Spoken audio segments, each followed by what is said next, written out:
Here's a clear history and background of the Kirkos Ailuta T-Isei Sti-Sent-Iskushen, one of the revered figures commemorated in the Ethiopian Orthodox Tewahedo Church tradition. 1. Who are Kirkos and Ailuta? The Kirkos Ailuta refers to Saint Kirkos Cyriacus and his mother Saint Ailuta Julita, early Christian martyrs honored in Ethiopian tradition. Their story is part of the ancient tradition of saints who gave their lives for Christ, and they are especially remembered in the Ethiopian Orthodox liturgical calendar. EOTC-MK. Traditional narrative. Saint Kirkos was a young Christian child. Saint Ailuta Julita was his devout mother. According to hagiographical sources, they lived during a time of persecution of Christians under a Roman governor. Refusing to renounce their faith or worship idols, both endured intense torture and were ultimately martyred. EOTC-MK. Their courage inspired conversion among many, with traditions mentioning over 11,000 believers influenced by their witness.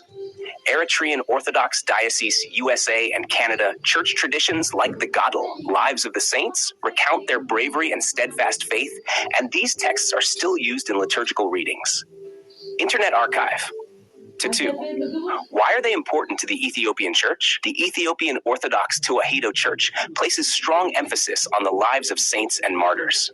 Saints like Kirkos and Ailuta are remembered not just as historical figures, but as spiritual exemplars whose faith is celebrated with songs, mezmor, prayers, and feast days. EOTC-MK. Their story is part of the broader Oriental Orthodox hagiographical tradition, shared with churches such as the Eritrean Church, which preserves the memory of early martyrs. Eritrean Orthodox Diocese USA and Canada, churches dedicated to saints like Kirkos often keep icons, hymns, and liturgical readings focusing on their martyrdom and the virtues they represent. 3. Liturgical and cultural legacy. Mezmor hymns. There are many Ethiopian Orthodox hymns celebrating Kiddush Kirkos. We Kiddushed Ailuta, Saint Kirkos and Saint Ailuta, widely sung especially on their feast day.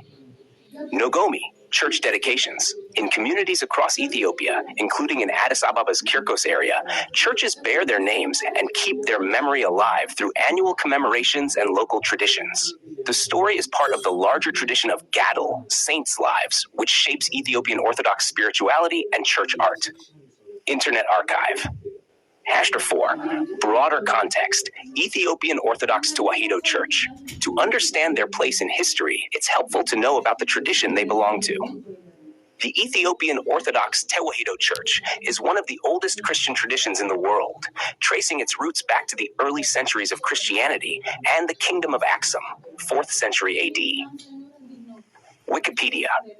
It has a rich tradition of honoring saints and martyrs whose stories, like Kirkos and Ailuta's, are woven into liturgical readings, iconography, and community life. Wikipedia. Summary. The Kirkos Ailuta refers to Saints Kirkos Cyriacus and Aila Julita, a holy mother and child martyred for their Christian faith. EOTC-MK. Their story is celebrated in the Ethiopian Orthodox tradition through hymns, feast days, and church dedications. Nogomi. They hold an important place in Ethiopian Christian spirituality as models of faith under persecution. If you want, I can share the feast date of Saint Kirkos and Saint Ailuta according to the Ethiopian calendar, or even provide a short summary of their Gadle saints' lives, text in English or Amharic. Just let me know.